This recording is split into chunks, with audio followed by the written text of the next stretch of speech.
Hare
આજે આ શ્રીમદ ભાગવત જ્ઞાન સરિતાનો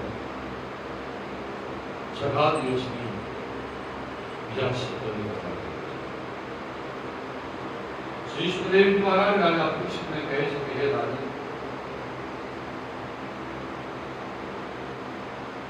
ભગવાન શ્રી કૃષ્ણએ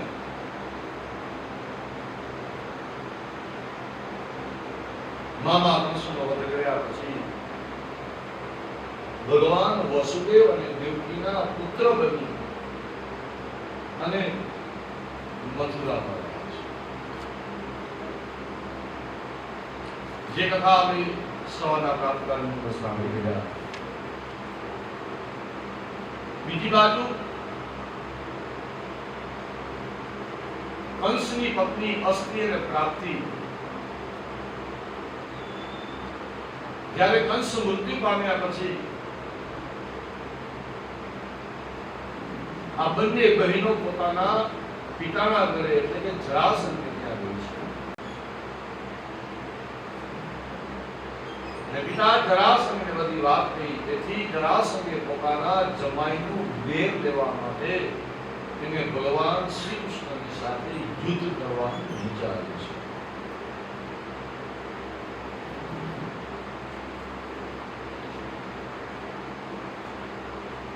પોતાના જમાઈનું વેર લેવા માટે હવે આ જરાસંઘ મોટું સૈન્ય લઈ અને મથુરા નગરી ઉપર ઘેરો કર્યો છે. ભગવાન શ્રી કૃષ્ણ અને બળદેવજી જાણી ગયા કે હવે આ જરાસંઘ યુદ્ધ કરવા માટે આવ્યો છે, એટલે ભગવાનની પાસે વિકલ્પ હતા કે આ યુદ્ધની અંદર હું જરાસંઘને મારી નાખું કે પછી જરાસંઘને હું. કે જરાસંઘ જ્યારે યુદ્ધ કરવા માટે આવે ત્યારે એના ભેગા આવેલા અધર્મી રાજાનો જે સાથ મળેલો છે એ બધા અધર્મી રાજાનો હું સાર કરું અને માત્ર એક જરાસંઘ છોડું. કે પછી જરાસંઘ અને તેના સૈન્યનો બધેનો હું સહાર. રાજાઓ છે જે અધર્મી રાજાનો સહાર હું અહીંયા મથુરામાં બેઠા બેઠા એની સાથે હું સહાર કરીશ. અને કારણ કે જરાસંઘ જ્યારે જ્યારે પરાજય થશે ત્યારે ત્યારે જરાસંઘ પોતાના અધર્મી સૈન્યને સાથે લઈ મારી સાથે યુદ્ધ કરવા માટે આવશે.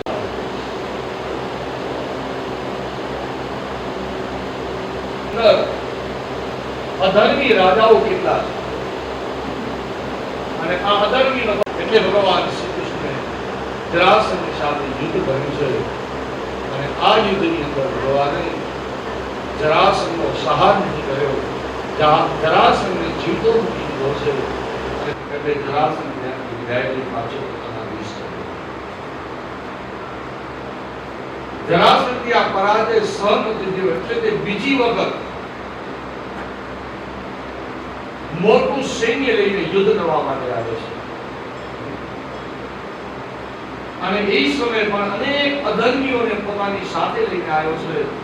પણ ભગવાનને બીજી વખત પણ આ જરાસંઘના સૈન્યનો સહાર કર્યો છે. જરાસંઘનો પરાજય થયો, જરાસંઘ મૂકી જઈ પાછો થયો. ભાગવતની અંદર એની કથા બતાવે છે કે ભગવાન શ્રી કૃષ્ણએ જરાસંઘને 17 વખત પરાજય કર્યો છે. ભગવાન એના સૈન્ય અને એની સાથીઓને બધેનો સહાર કર્યો છે.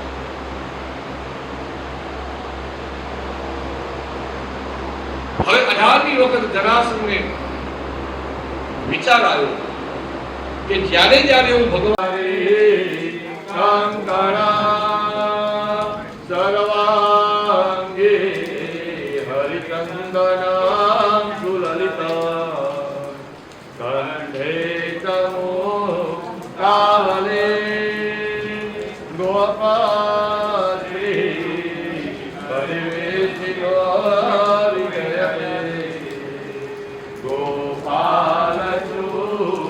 આહુતિઓ આપવામાં આવી છે અગ્નિની અંદર. અને એ અગ્નિની અંદર આહુતિઓ આપતા જાય અને હવે કન્યાના ભાઈ સ્વરૂપે જવતલ આપવા માટે આવે. એ ભગવાન શ્રી કૃષ્ણના પ્રથમ મંગલ ફેરા ભરાય. અને એ મંગલ ફેરાની અંદર પણ બહેનો લગ્નના ગીતોની અંદર ભગવાનના 4 મંગલ ફેરાના કીર્તનો ગાતી જાય. આમ ભગવાન શ્રી કૃષ્ણના વાતે ગાતે પ્રથમ રૂક્ષ્મણીજીની સાથે ભગવાનના પ્રથમ લગ્ન થયા. આમ સૌ કોઈ દેવી દેવતાઓએ ભગવાનની ઉપર પુષ્પની વૃષ્ટિ કરવા લાગ્યા. ભગવાનનો જય જયકાર કરવા લાગ્યા છે. બોલીએ કૃષ્ણ કનૈયા શ્રી લક્ષ્મી નારાયણ ભગવાન. રૂક્ષ્મણીજી સાક્ષાત માતા લક્ષ્મીજીનું સ્વરૂપ હતા. આમ ભગવાન રૂક્ષ્મણીજીની સાથે ભગવાનના પ્રથમ લગ્ન થયા. સમય જતાની સાથે બંનેના ગ્રસ્તાશ્રમ જીવન એ બહુ જ દિવ્ય બને છે. અને એક તો અહીંયા કને રૂક્ષ્મણીજીના પ્રથમ લગ્ન ગ્રસ્તાશ્રમ જીવનની અંદર પ્રથમ ભગવાન શ્રી કૃષ્ણ અને રૂક્ષ્મણીજીના ગ્રસ્તાશ્રમની અંદર તેમને એક પુત્રનો જન્મ થાય છે. ભગવાનના ત્યાં પુત્ર રૂપી પ્રદ્યુમનનો જન્મ થયો છે. અને એ પ્રદ્યુમન જ્યારે સાવ નાના હતા અને રૂક્ષ્મણીજીના એટલે કે દ્વારિકામાં રૂક્ષ્મણીજીના સુતિકાગ્રહમાં હતા ત્યારે એ સમયે એક અસુર સબરાસુર નામનો અસુર આવે છે.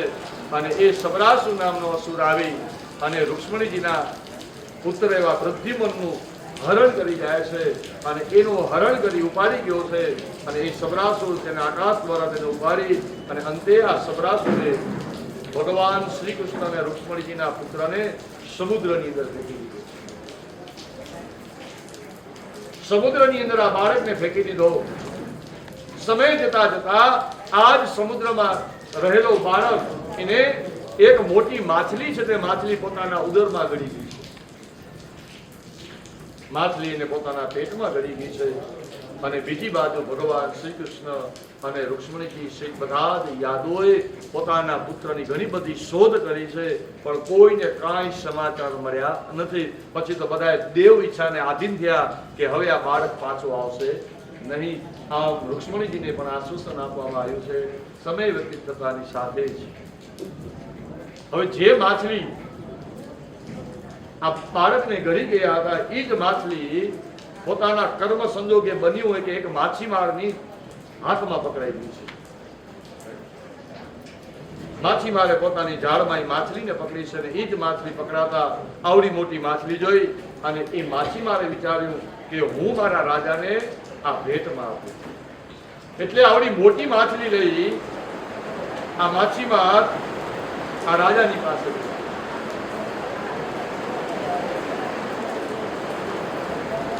અને એ માછલીમાર એ સબરાસુર રાજાને ભેટમાં આપી છે.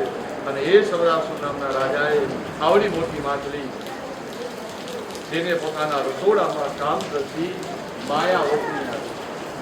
રસોડામાં કામ કરનારી બાઈને આપી છે. અને જ્યારે રસોડામાં કામ કરતી જે બાઈ હતી તેનું નામ હતું માયાવતી. આ માયાવતીએ જ્યારે આ માછલીને ચીરી ત્યારે એમાંથી આખો બાળક જીવતો નીકળ્યો.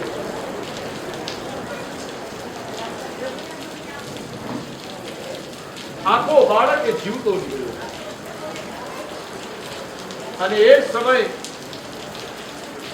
આ બાળકને જીવતો જોઈ સ્ત્રી પણ વિચારવા પડી ગઈ કે આ શું જોઉં છું કે આ બાળક આમાંથી જીવતો.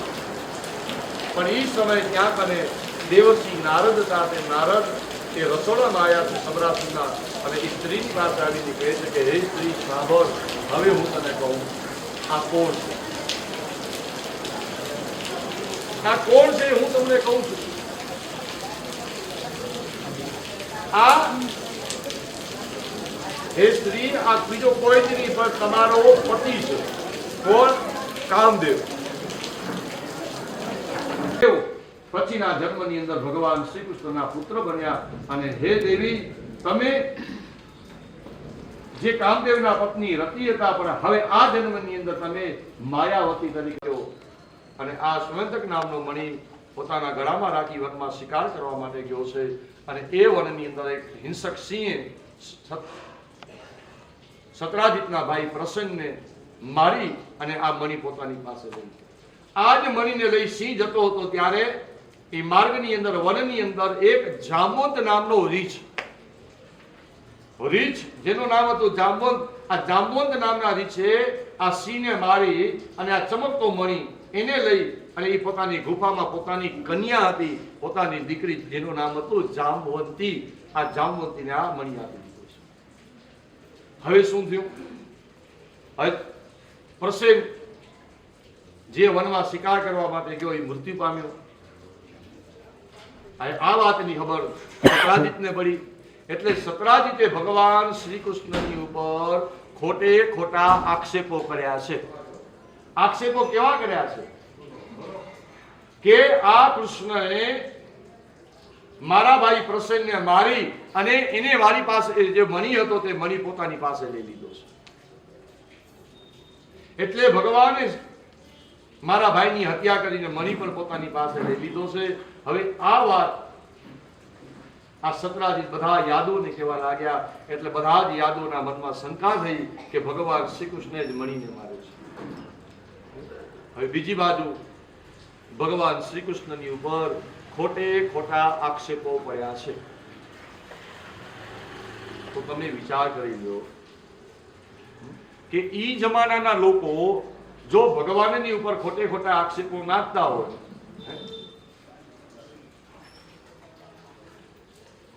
દ્વાપર યુગની અંદર, ત્રેતા યુગની અંદર પણ ભગવાન રામને કીધા છે, દ્વાપરની અંદર પણ ભગવાન શ્રી કૃષ્ણને ચોર કીધા છે, તો આ જગતમાં તમને ને મને કોઈ કાંઈ કે ને તો જરાય માથું ન લગાવે. કીધું કે એને સત્રાજીત પ્રસેનને મારી નાખ્યો ને મણી લઈ લીધો.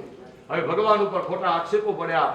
એટલે ભગવાન શ્રી કૃષ્ણ પોતાના ઉપર પડેલા આક્ષેપોને દૂર કરવા માટે શું કર્યું છે? થોડાક યાદવોને બધેને સાથે લીધા અને જે વનમાં પ્રસેન શિકાર કરવા માટે ગયો છે એ વનમાં ગયા છે. કારણ કે પોતાના ઉપર આક્ષેપ પડ્યા છે તે આક્ષેપને દૂર કરવા છે, પોતાની સચ્ચાઈ બતાવવા માટે ભગવાન આ બધા યાદવોને લઈને આવ્યા. જે વનમાં ગયા ત્યાં જોયું તો પ્રસેન ત્યાં મરેલો પડ્યો હતો અને તેની બાજુમાં ક્યાંય પણ મળી નીકળ્યો નહીં. આગળ જતા જોયું સિંહ મરેલો હતો. પછી જમીનમાં પગના નિશાન જોયા તો જાંબવંત નામના એટલે કે રીછના પગના નિશાન દેખાણા અને રીછની ગુફામાં જેવો પ્રવેશ બૂમ પાડવા લાગી અને એ સમયે જાંબવંત નામનો રીછ ગુફામાંથી બહાર નીકળી અને ભગવાન શ્રી કૃષ્ણની સાથે યુદ્ધ થયું છે. જાંબવંત અને ભગવાન શ્રી કૃષ્ણનું યુદ્ધ થાય અને આ યુદ્ધ કેટલા દિવસ ચાલ્યું? તો કીધું 28 દિવસ ચાલ્યું છે. 28 દિવસના યુદ્ધની અંદર અંતે જાંબવંત નામનો રીછ સમજી ગયો કે આ કોઈ સામાન્ય મનુષ્ય નથી, આ સાક્ષાત હે પરમાત્મા, હું આપને સાક્ષાત ભગવાન વિષ્ણુનો જ અવતાર માનું છું. હે પરમાત્મા, તમે મારા ઈષ્ટદેવ ભગવાન રામ છો, જે રામ નામનો સેતુ બાંધ્યો. નહીં તો મારા ઈષ્ટદેવમાં એટલું સામર્થ્ય હતું કે એ આખા સમુદ્ર છે તે સમુદ્રને પણ સૂકી શકે.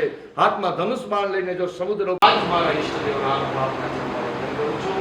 પછી તો જાંબવંત નામના વિશે ભગવાન શ્રી કૃષ્ણને જે મણી હતો તે મણી આપ્યો અને જાંબવંત નામના વિશે ભગવાનને રામ મારી આ કન્યા જેનું નામ છે જાંબવંતી, આ જાંબવંતી કન્યાનો પણ મને ભગવાન સ્વીકાર કરો. એટલે ભગવાન ભગવાનની ગુફામાંથી બહાર નીકળી મણીને હાથમાં લઈ આજા દ્વારકામાં આવ્યા. સત્રાજીત યાદવને મણી આપ્યો અને એ સમયે સત્રાજીત યાદવને કહ્યું કે તમે મારા ઉપર જે ખોટા આક્ષેપો મૂક્યા હતા તે બધા આક્ષેપો મદદ અસત્ય હતા. લ્યો આમ ભગવાનના બીજા લગ્ન થયા છે જાંબવંતીની સાથે. ત્યાર પછી જાંબવંતીના સાથે તેમના લગ્ન થયા અને એ સમય ભગવાન શ્રી કૃષ્ણ બીજા લગ્ન થતા બતાવે છે કે ભગવાનના બીજા લગ્ન થયા છે સત્રાજીત નામના યાદવની દીકરી સત્યભામાની સાથે. કારણ કે સત્રાજીત નામનો યાદવ એ ભગવાનની ઉપર પેલા આક્ષેપો મૂકી દીધા છે કે કૃષ્ણ ચોર છે, કૃષ્ણએ મારા ભાઈને મારી નાખ્યો છે. એટલે હવે ત્યારે સત્રાજીત યાદવે આમ ખોટા આક્ષેપો મૂક્યા અને બધા આક્ષેપો ખોટા કર્યા. એટલે સત્રાજીત યાદવ બહુ શરમાઈ ગયો. એટલે વિચાર કરવા લાગ્યો કે જગતમાં મારું ખરાબ લાગશે, જગતમાં મારી ફજેતી થશે અને લોકો મને ન કહેવાના શબ્દો બોલશે. એટલે તેને પોતાની યુક્તિથી એવો વિચાર કર્યો કે હું મારી દીકરીનું કન્યાદાન આ કૃષ્ણને કરી દઉં અને પાછો આ મણી છે તે મણી પણ કૃષ્ણને કન્યાદાનમાં આપી દઉં તો કોઈ જ મારો વિરોધ કરશે નહીં. ભગવાનને કન્યાદાનમાં આ મણી આપ્યો તો ભગવાન શ્રી કૃષ્ણને હવે આ સ્વયંકર નામનો મણી સ્વીકારવાની ઈચ્છા વ્યક્ત કરી. ભગવાને મણીનો સ્વીકાર નથી કર્યો. કારણ કે ભગવાન કેવા લાગ્યા કે હે સત્રાજીત, આ કન્યાદાન રૂપિયા તારું આ ધન રૂપિયા મણી મને જોઈતું જ નથી. કારણ કે આ મણી નથી આવ્યો મારા ઘરમાં, એનાથી પેલા પણ મારા ઉપર ખોટે ખોટી માણસ સુખી થાય. એ વાત તદ્દન ભૂલી તો ગયા. જો અહીંયા ક્યારેક ક્યારેક માણસને ધન પણ દુઃખ આપે છે, ક્યારેક ક્યારેક માણસની પાસે અતિશય પ્રોપર્ટી છે ને, અતિશય પ્રોપર્ટી પણ ભાઈઓ ભાઈઓની અંદર વિવાદ અને વિવાદ ઉત્પન્ન કરી દે છે. એટલે જ એમ કીધું છે કે ક્યારેક માણસને ધન પર દુઃખ આપતા થાય છે. એટલે ભગવાને કીધું કે નહીં, તારી કન્યાનો સ્વીકાર કરીશ, સત્ય ભાવનો સ્વીકાર કરીશ, પણ તારા આ ધનનો સ્વીકાર કરીશ. આ ધન મને જોઈતું જ નથી તારું. કારણ કે તારું આ ધન અનિતિનું ધન જો મારા ઘરમાં આવશે ને, હજી તો મારા ઘરમાં આવ્યું નતું, એનાથી પહેલા મારા ઉપર પોતે પોતાના આક્ષેપો કરી ગયા, તો આવું અધર્મ એની સત્તાની યાદોને પાછો આપી દીધો. તો ભગવાનના વિચાર રહ્યા છે એની સાથે સત્ય ભાવનું છે. પછી ભગવાન શ્રી કૃષ્ણના ચોથા લગ્ન થયા છે એની સાથે તો કીધું છે કે ભગવાન શ્રી કૃષ્ણના ચોથા લગ્ન થયા છે સૂર્યનારાયણ ભગવાનની પુત્રી કાલી નંદીની સાથે. ભગવાનના પાંચમા લગ્ન થયા છે વિદ અને અનુવિદ નામના બે ભાઈઓ હતા, જે પોતાની બેન મિત્રવિદા નો સ્વયંવર યોજ્યો છે. અને એ સ્વયંવરની અંદર ભગવાન શ્રી કૃષ્ણ મિત્રવિદાનું હરણ કરી ભગવાને તેની સાથે લગ્ન કર્યા. છઠ્ઠા લગ્ન ભગવાને છઠ્ઠા લગ્ન હતા, અને છઠ્ઠા લગ્ન ભગવાને નાગનજીતી નામની કન્યાની સાથે કર્યા છે. એના પિતા એક શંકર. કોઈ વ્યક્તિ એક ભેગા 7 આંકડાને નાથી શકશે, એટલે કે 7 આંકડાઓને જે પોતાના કાબુમાં રાખશે એની સાથે હું મારી કન્યાના લગ્ન કરાવીશ. પણ આવો સામર્થ્ય આ જગતમાં કોઈને મળતો નહીં. એટલા માટે ભગવાને આ નાગનજીતીની એટલે કે આ રાજાની ઈચ્છા પૂર્ણ કરવા માટે તેની 7 આંકડાઓને નાખ્યા. અને ભગવાનના છઠ્ઠા લગ્ન નાગનજીતીના ભગવાનની સાથે થયા છે. 7મા લગ્ન ભગવાને કર્યા છે ભદ્રાની સાથે. અને ભગવાનના 8મા લગ્ન થયા છે ભગવાને લક્ષ્મણા નામની કન્યા છે. તો ભગવાનની કુલ રાણી કહે છે આઠ રાણી છે. 8 રાણીના નામ છે રુક્ષ્મણી, જામવંતી, સત્યભામા, કાલીનંદી, વિદ્રવિદા, નાગનજીતી, ભદ્રા, લક્ષ્મણ. આ આઠે 8 રાણી કોણ છે? તો કીધું કે આઠે 8 રાણી એ અષ્ટધા પ્રકૃતિ છે. 8 પ્રકૃતિ છે જે ભગવાનની હંમેશા ચરણની સેવામાં તત્પ્રિય છે. ત્યાં હંમેશા ભગવાનની સેવામાં રહે. આ 8 પ્રકૃતિ કઈ કઈ? તો કીધું કે પૃથ્વી, જળ, તેજ, વાયુ, આકાશ, મન, બુદ્ધિ અને અહંકાર. 100 કન્યાઓનું અપહરણ કરી અને બધેને પોતાના જેલની અંદર પૂરી. ભોગાસુર રાજાના કેદમાંથી મુક્ત થવા માટે. પણ ઈ સમયે ભગવાન શ્રી કૃષ્ણ ક્યાં હતા? તો કીધું સત્યભામાના મહેલમાં. અને દૂતે આવી ભગવાનને પ્રાર્થના કરી કે ભોમાસુર નામનો અસુર જેને 16,100 કન્યાને કેદમાં પૂરી છે, પ્રભુ એવી 16,100 કન્યાઓને કેદમાંથી મુક્ત કરવા માટે ભગવાન એ સમય યુદ્ધ કરવા માટે ગયા છે. પણ સત્યભામાને પણ એ યુદ્ધની અંદર ભગવાન પોતાની સાથે. ભગવાન શ્રી કૃષ્ણ રણભૂમિમાં મારા દીકરાની ભૂખ મારાથી સહન થઈ, એટલે માં તમને વિનંતી કરે છે તમે ભગવાનના આશીર્વાદ જાઓ, માંગવા બિરદાવો. સુશીલાને ના પાડી. સુશીલા કોઈ પ્રકારની જીદ નથી કરી શકતી. આજની સ્ત્રીઓ તો પછી લગ્ન કરવાની જરૂર શું હતી ભાઈ? ધંધા કરવાના ઠેકાણા નથી, નોકરી કરવાના ઠેકાણા નથી, તો પછી લગ્ન કરવાની જરૂર શું હતી? આજની સ્ત્રી તો સામે જવાબ દઈ દે, પતિની સેવા કરનારી હતી. એટલે કે કાય વાંધો નહીં, પતિ માંગવા ન એ સમય સુશીલા અને સુશીલા વાતાવરણ બધું શાંત થયું પાછું. એટલે સુશીલા પાછી આવીને પોતાના પતિદેવને કીધું કે પતિદેવ વાત તો સત્ય ને કે એક વિનંતી મારી છે. આજની સુધી મેં તમારી પાસે કોઈ દિવસ કોઈ વસ્તુ માંગી જ નથી. આટલા વર્ષમાં મેં તમારી પાસે કોઈ જ વસ્તુ માંગી, આ પહેલી વાર હું માંગુ છું અને એમાં મને કે તમે ભગવાન શ્રી કૃષ્ણને મળવા જાઓ, તમે તમારા મિત્રને મળવા જાઓ એવી મારી ઈચ્છા છે, તો મારી આ ઈચ્છા તમે પૂરી કરો. સુદામા પોતાની પત્નીની સામે ગયા. મનમાં વિચાર આવ્યો કે આજની સુધી મારી પત્ની મારી પાસે કોઈ જ વસ્તુની ફરિયાદ નથી કરી, આજની સુધી મારી પત્ની મારી પાસે કોઈ જ વસ્તુની કે મારી પણ ફરજ છે ને, પતિ તરીકે મારી પણ ફરજ છે કે મારી પત્નીની વાત માનવી જોઈએ. મેં કીધું દેવી ભલે તમે કયો છો તો તમારી ઈચ્છા હું પૂરી કરી પાસે માંગીશ નહીં. ના ના ના દેવ, હવે હું તમને માંગવાનું, હું તમને માંગવાનું જીવનભર ક્યારે પણ ન કહું કે આ જે મેં માંગવાનું તમારી પાસે જે માંગણી કરી હતી ને એ તો હું સુદામા બરાબર પસંદ આપી. ભલે દેવી તમે કયો છો તો સુવાર્તા ભગવાન શ્રી કૃષ્ણને મળવા જાઓ. થઈ ગયા, હું પણ મળ્યો નથી તો મળી આવીશ. એટલે સુદામા જવાની તૈયારી કરતા હતા. મિત્રને મળવા માટે જાઓ છો તો મિત્રને મળવા જાઓ છો, ભગવાનની પાસે જાઓ છો તો ખાલી હાથે તો જવાય નહીં. ખાલી હાથે જવાય નહીં. પેટની માંગણી જ્યારે સુશીલાએ કરી છે સુદામાએ સુશીલાની પાસે કરી ત્યારે સુશીલાની આંખમાંથી પાછા જોતો અરે પતિદેવ, મનોમન વિચાર કરાય કે ઘરમાં જો કાંઈ ભેટ હશે ને તો હું તમને ક્યારે પણ એમ કહે કે તમે 3 મુઠ્ઠી પૌવા માંગી આવી છે. અને જે 3 મુઠ્ઠી પૌવા માંગીને આવી છે એ 3 મુઠ્ઠી પૌવા ભગવાનના માટે અને પોતાના પતિને કીધું, લ્યો પતિદેવ, આ તમારા મિત્રને આ ભેટ આપજો. હવે સુશીલા પાડોશીના ઘરેથી પૌવા માંગી આવી તો ત્યાં કને અમુક લોકો એમ કહે છે કે સુદામાનું જે વ્રત છે વ્રતનો ભંગ છે, કથા છે. પણ જે પૌવા માંગી આવ્યા એમાંથી ચપટી પણ પૌવા એને એવો વિચાર ના આવ્યો કે થોડાક પણ પૌવા આમાંથી કાઢી લઉં અને મારા દીકરાને ખવડાવું નહીં. ભગવાન માટે માંગી આવી હતી એટલે ભગવાન એ જ આપ્યા છે. દીકરાને કાંઈ એક ચપટી પણ પૌવા પોતાના દીકરાને નથી આપ્યા. એટલે વ્રતનો કોઈ જ વ્રત થયો નથી. સુદામાને સરસ મજાની પોટલી બનાવી. હવે સુદામા કહે છે દેવી હું જાઉં. હા પતિદેવ નીકળો.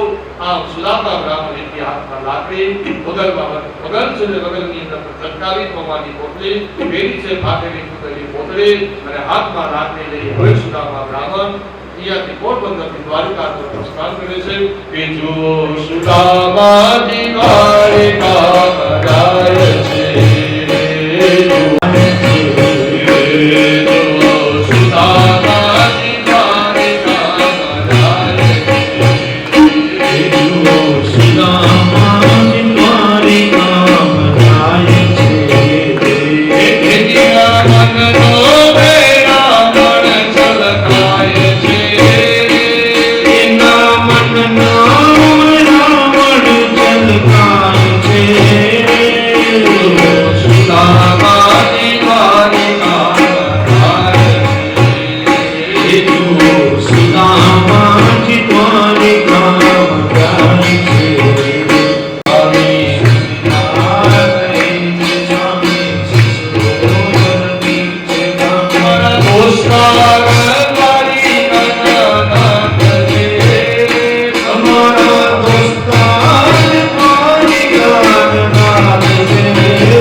દ્વારિકા જાય છે.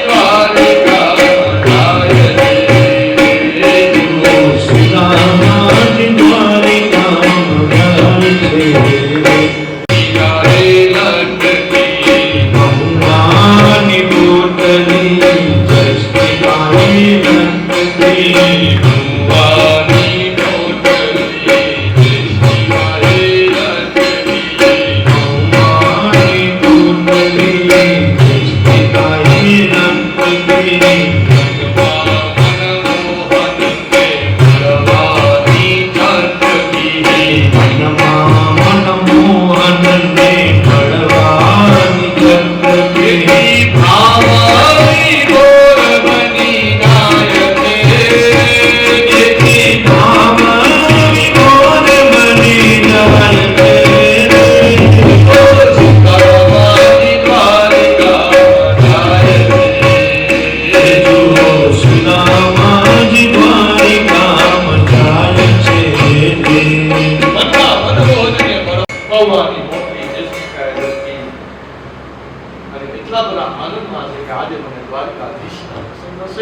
આજે મને મારો દીકરો મળશે.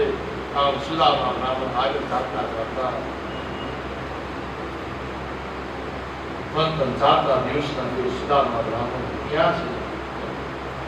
સાવ સવિશા સુસપ્તનું 2-3 દિવસની કાંઈ અનાજનો એક દાણો પણ એના પેટમાં ગયો નથી. એ સમય સુદામા બ્રાહ્મણ ધરતી પર ક્યાંક ત્યાં બેભાન થઈ ધરતી. બીજો અંતર્યામી ભગવાન શ્રી કૃષ્ણ જાણી ગયા કે મારો મિત્ર સુદામા તેનું પત્નીનું પ્રિય કરવા માટે મારી પાસે આવ્યો છે, પણ માર્ગની અંદર એ બેભાન અવસ્થામાં છે. મારા મિત્રને તમે સમુદ્રના કિનારે મૂકો.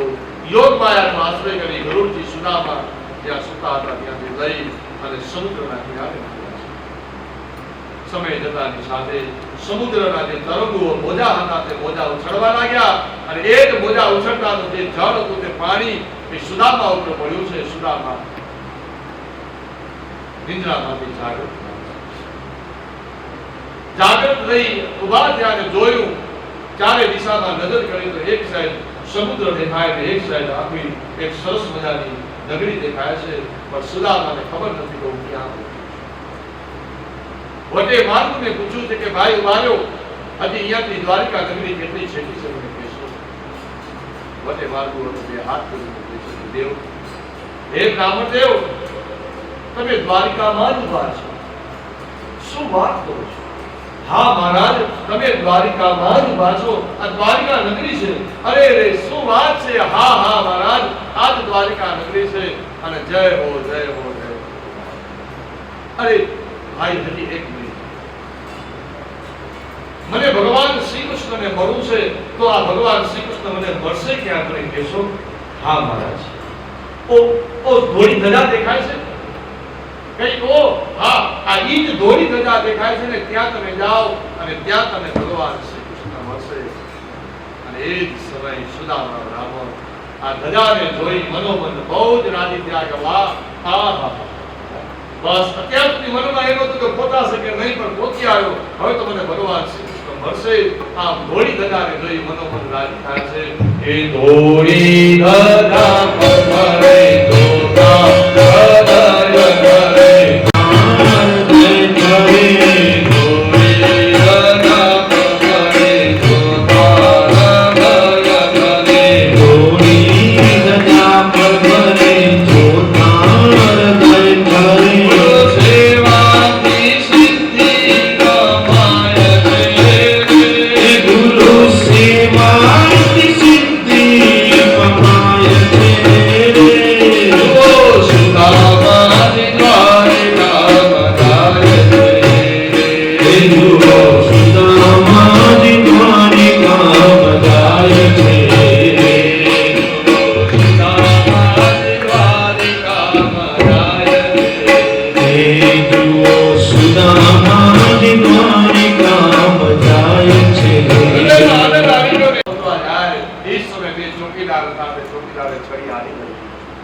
ચોકીદારે આ સુદામાના સ્વરૂપને જોયું છે અને એ સુદામાના સ્વરૂપને જોતાની સાથે ચોકીદારો પણ વિચારમાં પડી ગયા. એ વસ્ત્ર સારો નરે જોતા વસ્ત્ર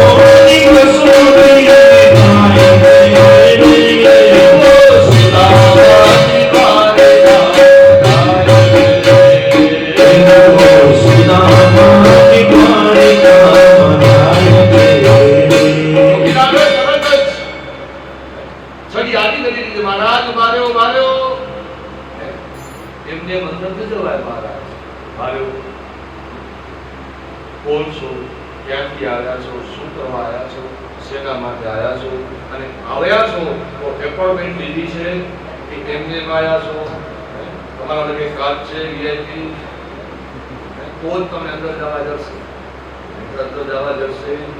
આજ પ્રમાણે સુદામા બ્રાહ્મણને પણ કીધું કે મહારાજ એમને અંદર જવા ન દે. સુદામા બ્રાહ્મણ બે હાથ જોડી અને સેવકોને કહેવા લાગ્યા, ભાઈ જાતનો બ્રાહ્મણ છો, નામ સુદામા છે, તો ભગવાનને મળવા માટે આવ્યો છું, કારણ કે આ તમારો દ્વારકાધીશ જે કૃષ્ણ છે એ મારો મિત્ર થાય. અમે બે જણા એક જ ગુરુકુળની અંદર વિદ્યાભ્યાસ કરતા હતા, એ મારો મિત્ર થાય, એટલે આજે હું આ મિત્રને મળવા માટે આવ્યો છું. અને તમે આ ચકાસણી કરો છો કે આ પોટલીમાં શું છે, તો કહી દઉં કે આ પોટલીમાં મારા મિત્રને આપવા માટે હું ભેટ લઈ આવ્યો છું. ચોકીદાર ખડખડા હસવા લાગ્યા. ચોકીદારો હસવા લાગ્યા, હસતા હસતા વિચાર કરવા લાગ્યા કે આ ફાટેલા તૂટેલા કપડા, ક્યાં રાજા ભોજ, કહા નંદુ તેલી યાર, ક્યાં અમારો દ્વારકાધીશ અને ક્યાં આ મહારાજ, આ તમારા શરીર ઉપર એવું લાગે છે કે 2-3 દિવસના ભૂખ્યા છે, 2-3 દિવસના ભૂખ્યા છો એવું મને લાગે છે. તો મહારાજ આ ભૂખની ભડાસ તો નથી બોલતી ને? ક્યાં અમારો ભગવાન આ બોલતી ને ક્યાં તમે? મહારાજ એમ કરો ને, અમારા આ અન્નક્ષેત્રમાં તમે ભોજન કરી આવો તો તમારું મન છે તે મન, તમારું મગજ જરાક શાંત થાય, તમારું મગજ જરાક કામ કરે. સુદામા બ્રાહ્મણ કહેવા લાગ્યો, ભાઈ મને ભોજન પણ નથી કરવું, મને તો કૃષ્ણને મળવું છે. તો મહારાજ કાંઈ દાન દક્ષિણા લેવા આવ્યા તો પણ મને કહી દો, અમે તમને દાન દક્ષિણા આપશું. સુદામાની આંખમાંથી રડતા શું કરવા લાગ્યા, રડતા રડતા કહેવા લાગ્યો, ભાઈ મેં અજાચક વ્રત લીધું છે, હું કોઈની કોઈની પાસે કઈ માંગતો નથી, હું તો મારા મિત્રને જ મળવા આવ્યો છું. આમ સુદામાની આંખમાંથી આંસુ પડતા ગયા છે. એ જ સમયે બીજા ચોકીદારને દયા આવી, અને એ જ ચોકીદાર તરત જ ત્યાં આવીને કીધું કે હે બ્રાહ્મણદેવ, તમે રડો નહીં, બ્રાહ્મણદેવ તમે રડો, શાંત થાઓ. કારણ કે સુદામાને એમ થયું કે પોરબંદરથી જેમ તેમ કરતા કરતા અહીંયા દ્વારિકામાં આવ્યો, અને હવે આ ગેટમાંથી મને ભગવાનના દર્શન કર્યા વિના જો જવું પડશે ને, તો એ સુદામાને ગમતું નહોતું. એટલે સુદામાને મનમાં બહુ કે શું મને ભગવાનના દર્શન નહીં થાય. અને એ જ સમયે ચોકીદાર કહેવા લાગે, ભૂદેવ તમે રડો નહીં, તમે અહીંયા જ ઉભા રહ્યો, હવે મને સાચું કેવું શું છે.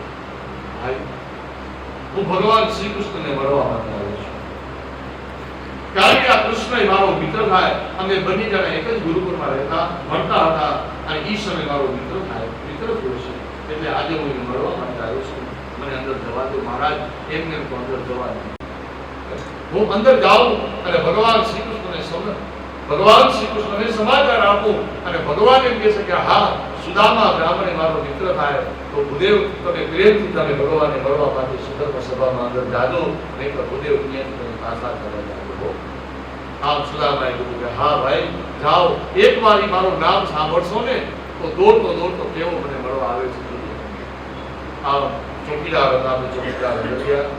ભગવાન શ્રી કૃષ્ણ પોતાની આંખે પટરાણીઓની વચમાં ભગવાન બિરાજમાન છે. સુધર્મ સભાની અંદર યાદવોની બોલ છે, સભા ભરાણી છે, બધા જ યાદવોની સભામાં સુધર્મ સભાની અંદર ભગવાન શ્રી કૃષ્ણ પોતાના રાજ સિંહાસન પર બિરાજમાન છે.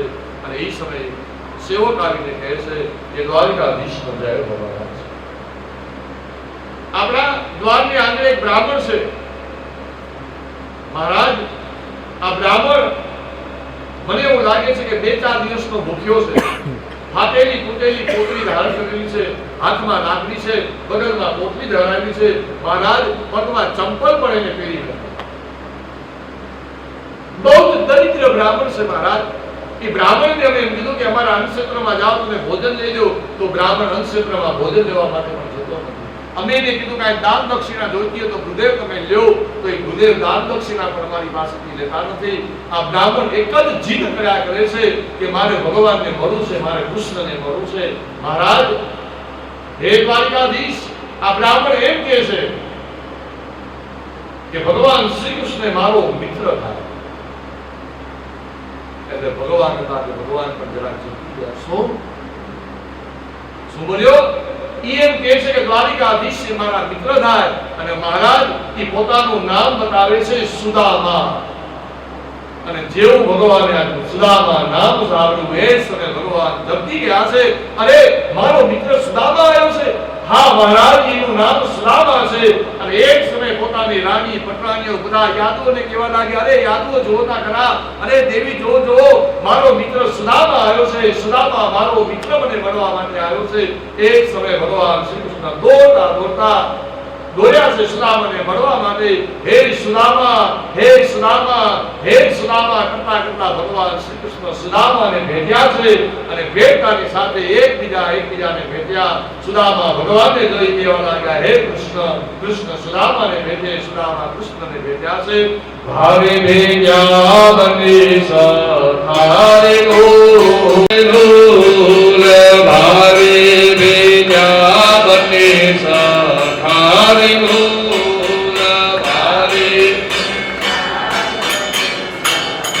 હરે ગોલ, હે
ભગવાન શ્રી કૃષ્ણ સુદામાને તેડી લીધા છે પોતાના ભાવમાં.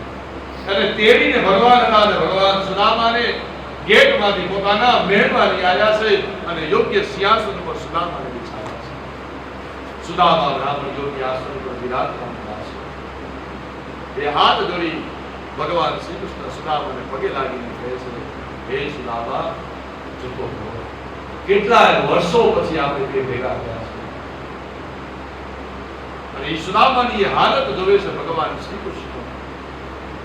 ફાટેલી તૂટેલી પોટલી, પગમાં ચંપલ નથી, પગમાં કાંટા લાગ્યા છે, પગમાંથી લોહી છે, લોહી પણ નીકળ્યા કરે છે.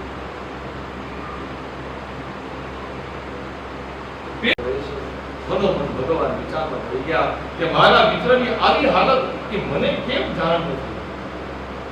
ભગવાનને મનોમન બહુ જ પછી તો ભગવાન શ્રી કૃષ્ણ પોતાના મિત્ર સુદામાનો બહુ સારામાં સારો અતિથિ સત્કાર કર્યો છે.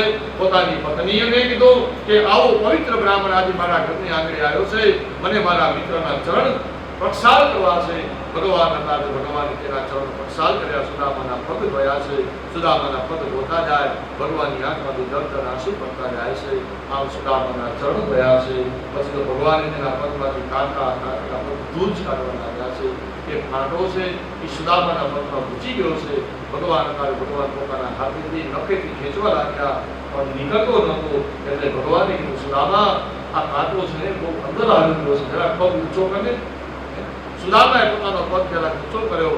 ભગવાને પોતાના દાંતથી, એટલે કે સુદામાનું ચરણ ભગવાનના મુખમાં લાગે છે અને ભગવાન દાંતેથી એ દરિદ્રતા રૂપી કાંટો હતો તે કાંટો કાઢ્યો છે. અને જેવો ભગવાને આ કાંટો કાઢ્યો, ઈશ્વરે સુદામાને અંતરમાં શાંતિ થઈ. તો એમ સંતોએ કીધું છે કે ભગવાને જે આ દાંતથી જે કાંટો કાઢ્યો ને, એ કાંટો બીજો કયો નથી પણ દરિદ્રતા રૂપી આ કાંટો. સુદામામાંથી ભગવાને દરિદ્રતાનો નાશ કર્યો. સુદામાના ચરણ ધોયા. ચરણ ધોઈ ભગવાને સુદામાનું ચરણામત હતું, આ ચરણામત પોતાના મસ્તક ઉપર ધારણ કર્યું છે. અને એ સમય ચરણામત લીધું. બધી જ રાણીઓને કીધું, લ્યો તમે બધાએ આ ચરણામત લ્યો.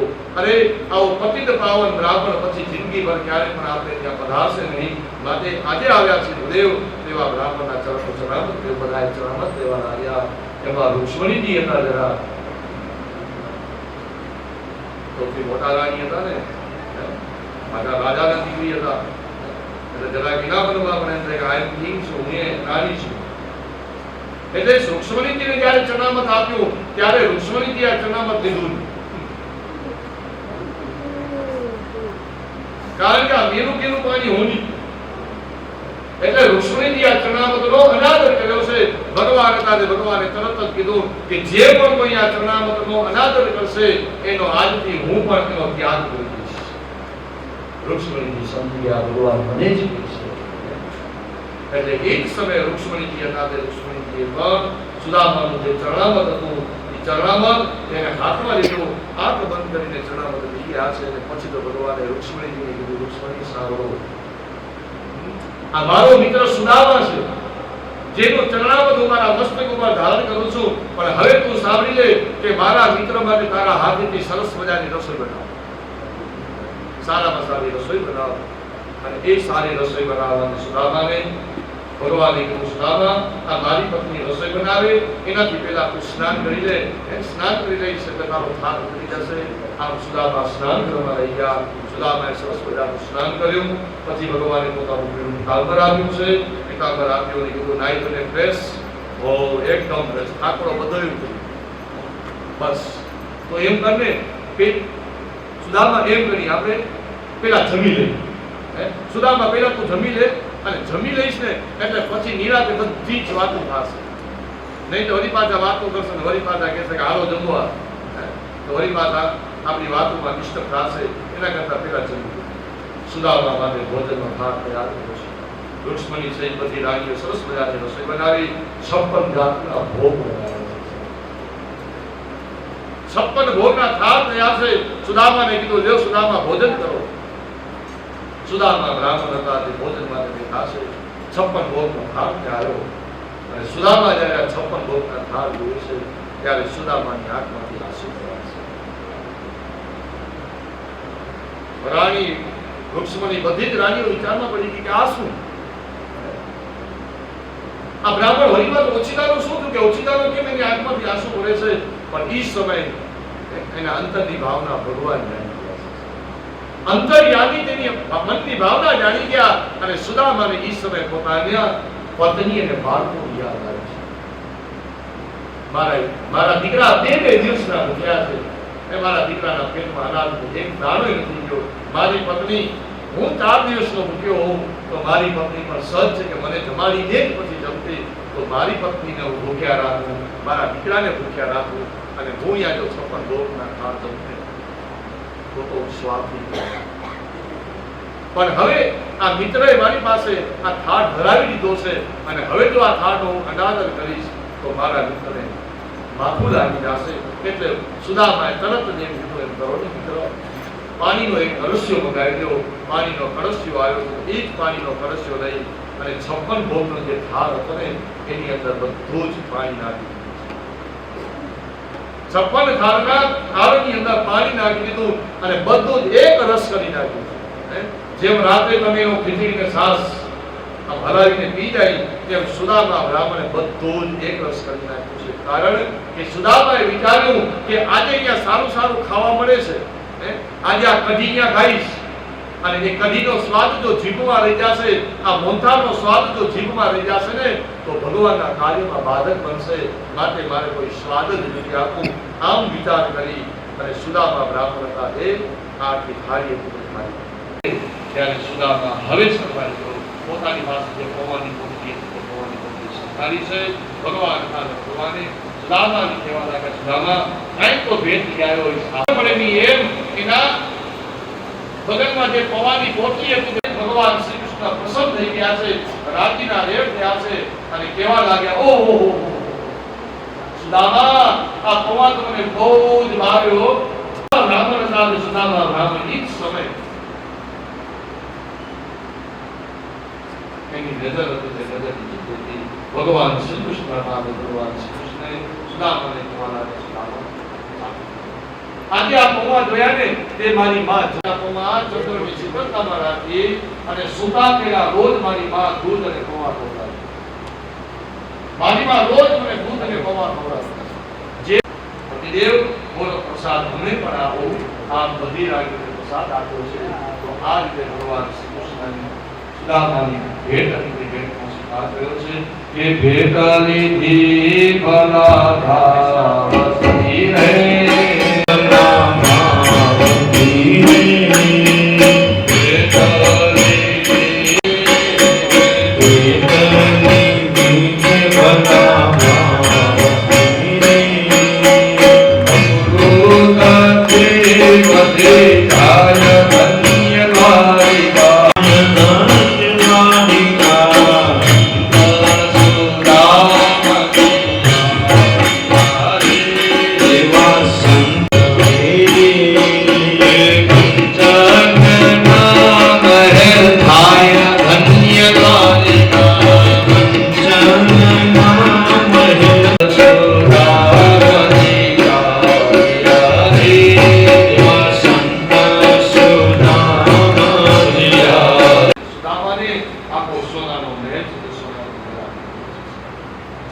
પછી તો ભગવાન શ્રી કૃષ્ણ સુદામાને કીધું, સુદામા હવે તમે જાઓ તમે પ્રેમથી જાઓ.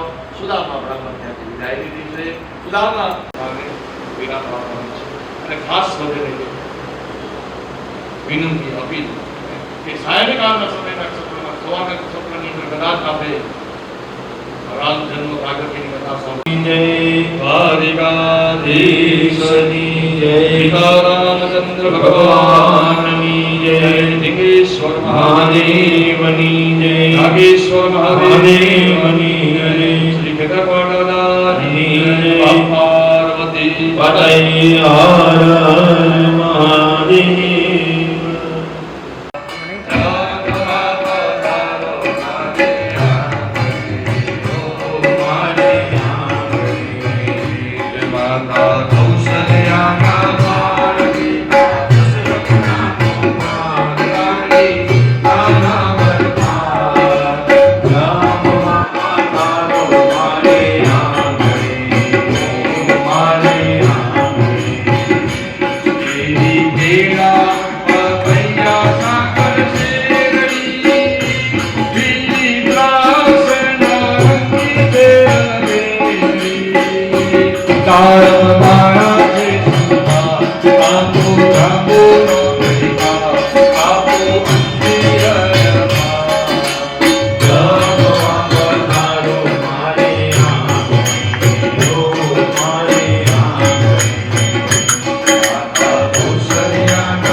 ભગવાનને ચંદન ચોખાનું ફૂલ કરી ભગવાનની પૂજા કરો.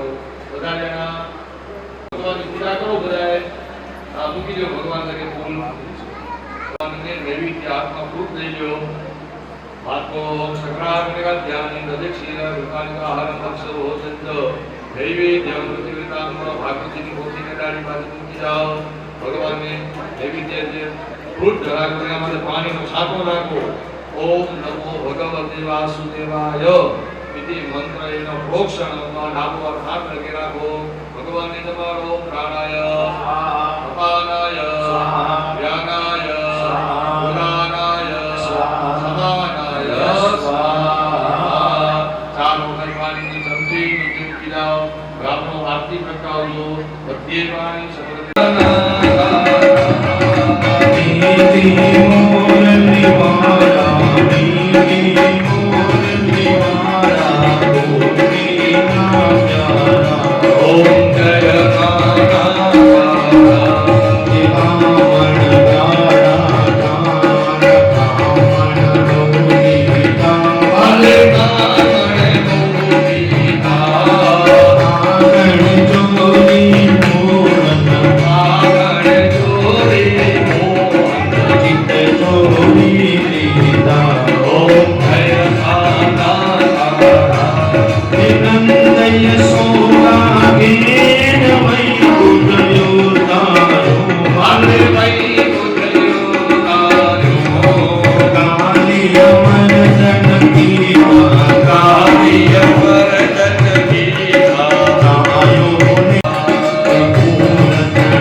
મંગલાય